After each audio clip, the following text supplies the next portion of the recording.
اعوذ باللہ من الشیطان الرجیم بسم اللہ الرحمن الرحیم الحمد للہ رب العالمین والصلاة والسلام علی رسولہ النبی الکریم۔ مومن مرد اور عورت پر جسمانی یا اولاد کی طرف سے مستقل پریشانیاں آتی رہتی ہیں۔ یہ مسند احمد کی روایت ہے، نبی صلی اللہ علیہ وسلم نے اس بات کی خبر دی ہے۔ حدیث میں آتا ہے، صحیح بخاری کی حدیث ہے، من یرد اللہ بہ خیرا یصب منہ، جس کے ساتھ اللہ بھلائی کا ارادہ کرتا ہے اسے مصیبت میں مشکل میں ڈال دیتا ہے۔ یہ اس کے ساتھ بھلائی کا ارادہ ہوتا ہے۔ اسی طرح ابو داؤد کی ایک روایت ہے، رسول اللہ صلی اللہ علیہ وسلم نے فرمایا، بے شک بندے کے لیے جب اللہ کے ہاں کوئی مقام اور مرتبہ مقدر ہو چکا ہو کہ بلند مقام ہے، اور وہ اپنے اعمال کی بنا پر اس تک نہ پہنچ سکتا ہو کہ اس کی نیکیاں اتنی نہ ہو کہ وہ اس درجے کو پہنچے، تو اللہ اس سے اس کے اپنے جسم یا مال یا اولاد کی آزمائش میں ڈال دیتا ہے کہ یہ ویسے نہیں کچھ کر رہا، اب یہ آزمائش کے ذریعے وہاں پہنچ جائے گا۔ پھر اسی طرح جو شخص نبی صلی اللہ علیہ وسلم سے جتنی محبت کرتا ہے اس پر بھی اتنی آزمائشیں آتی ہیں، کیونکہ وہ سنت پر عمل کرنے لگتا ہے کہ جو آپ سے محبت کرتا ہے وہ آپ کے طریقے پہ چلتا ہے، جو آپ کے طریقے پہ چلتا ہے لوگ اس کی مخالفت شروع کر دیتے ہیں۔ اور آپ نے فرمایا جو مجھ سے محبت کرتا ہے اس کی طرف آزمائش اس سیلاب سے بھی زیادہ تیز رفتاری سے آتی ہے جو اپنے بہاؤ کی طرف تیزی سے چلتا ہے۔ اب یہ ہے کہ کیا پھر اس کا مطلب یہ ہے کہ انسان مشکلات مانگے اور مشکلات پر راضی رہے اور ان کو دور کرنے کی کوشش نہ کرے؟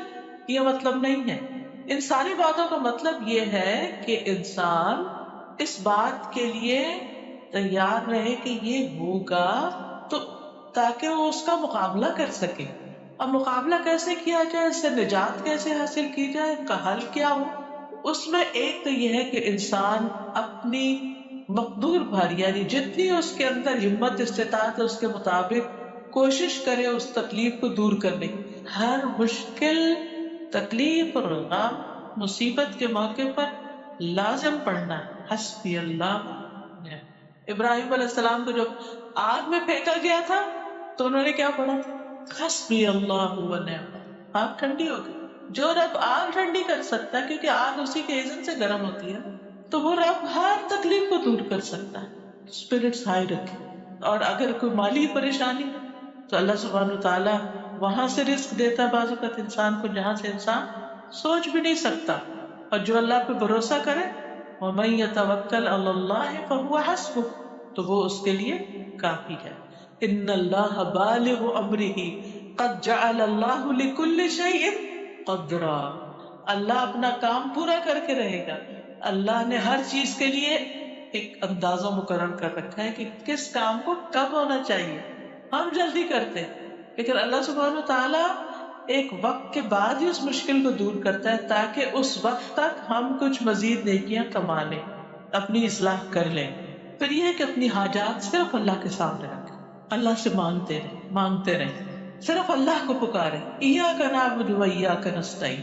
ابو ہریرہ سے مروی ہے کہ رسول اللہ صلی اللہ علیہ وسلم نے فرمایا، جو مسلمان اپنا چہرہ اللہ عز و جل کے سامنے گاڑ کر کسی چیز کا سوال کرتا ہے، سجدے میں کرتا ہے، ویسے دعا کر کے، اللہ اسے وہ چیز ضرور عطا کرتا ہے، خواہ جلدی عطا کرے یا ذخیرہ کر کے پاس رکھے۔ پوری توجہ کے ساتھ، پوری محبت کے ساتھ، شوق کے ساتھ اس سے مانگی، اور خاص طور پر آدھی رات کو اٹھ کے تہجد کے وقت، کیونکہ اس وقت آسمان کے دروازے کھول دیے جاتے ہیں، پکارنے والا پکارتا ہے کوئی دعا کرنے والا کہ اس کی دعا قبول کی جائے، ہے کوئی مانگنے والا کہ اسے دیا جائے، ہے کوئی مصیبت زدہ کہ اس کی مصیبت دور کر دی جائے۔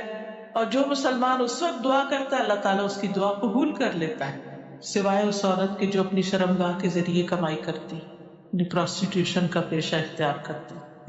پھر اسی طرح دعا رات کو آنکھ کھلے تو لا الہ الا اللہ وحدہ لا شریک لہ لہ الملک ولہ الحمد وہو علی کل شیء قدیر، الحمد للہ وسبحان اللہ ولا الہ الا اللہ واللہ اکبر ولا حول ولا قوة الا باللہ اللہم اغفر لی۔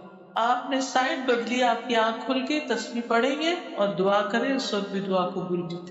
پھر یہ کہ اللہ تعالیٰ سے بدگمان نہیں ہونا، اللہ کے فیصلوں پہ راضی رہنا، یعنی دعا اگر جلدی قبول نہیں ہو رہی تو بھی مایوس نہیں ہونا کہ میری تو اللہ سنتا ہی نہیں.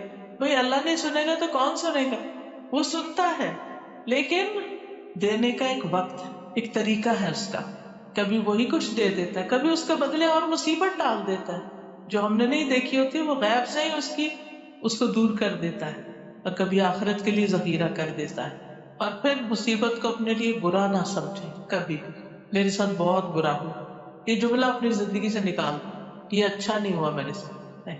لا تحسبوه شرا لكم بل هو خیر لكم. یہ بات کب کہی گئی تھی؟ جب حضرت عائشہ پر بہتان لگا تھا، اور صرف حضرت عائشہ، نبی صلی اللہ علیہ وسلم نہیں، ان کے والدین ہی نہیں، سارا مسلمانوں کا، جو جتنے بھی مسلمان تھے اور سارا مدینہ وہ اس سے متاثر ہوا تھا. اتنا بڑا حادثہ ہوا. اللہ تعالیٰ فرماتے لا تحسبوه شرا لكم، یہ بھی کچھ برا نہیں، اس میں بھی کوئی خیر ہے. تو جب کوئی ایسی چیز ہو تو آپ کہیں کہ اس میں کوئی خیر ہی ہوگی، اللہ سے توقع رکھیں کہ خیر ہی ہوگی. وَإِن كَرِهْتُمُوهُنَّ فَعَسَىٰ أَن تَكْرَهُوا شَيْئًا وَيَجْعَلَ اللَّهُ فِيهِ خَيْرًا كَثِيرًا. ہو سکتا ہے کہ ایک چیز تم ناپسند کرو اور اللہ تعالیٰ اسی کے اندر خیر کثیر رکھ دے. پھر صبر اور نماز سے مدد لینا. وَاسْتَعِينُوا بِالصَّبْرِ وَالصَّلَاةِ. صبر کیا ہے کہ واویلا نہیں کرنا، منہ سے کچھ نہیں کہنا، منفی باتیں نہیں کرنا، اللہ کو پکارتے رہنا. دل بھر جائے، رونا آئے تو رونے اللہ کے ساتھ، کوئی حرج. اللہ سے بڑھ کر اپنا کون ہو سکتا ہے؟ نبی صلی اللہ علیہ وسلم پر اگر کوئی تکلیف کا وقت آتا، کہتے الحمدللہ علی کل حال، ہر حال میں اللہ کا شکر، جس حال میں رکھے راضی. ہمارے تو کلچر میں اور ہماری لغت میں تو یہی باتیں کی جاتی ہیں، اللہ جس حال میں رکھے راضی. پھر کثرت سے استغفار کرنا، کیونکہ اللہ کا وعدہ ہے فَقُلْتُ اسْتَغْفِرُوا رَبَّكُمْ إِنَّهُ كَانَ غَفَّارًا يُرْسِلِ السَّمَاءَ عَلَيْكُمْ مِدْرَارًا وَيُمْدِدْكُمْ بِأَمْوَالٍ وَبَنِينَ وَيَجْعَلْ لَكُمْ جَنَّاتٍ وَيَجْعَلْ لَكُمْ أَنْهَارًا. نوح علیہ السلام نے کہا اپنے پروردگار سے معافی مانگ لو، بلا شبہ وہ بڑا معاف کرنے والا ہے، وہ تم پر آسمان سے خوب بارشیں برسائے گا، مال اور اولاد سے تمہاری مدد کرے گا. پھر کثرت سے تسبیحات پڑھنا. حضرت یونس علیہ السلام کا واقعہ سب کے سامنے، جب وہ مچھلی کے پیٹ میں گئے تھے تو انہوں نے کیا پڑھا؟ لا الہ الا انت سبحانک انی کنت من الظالمین.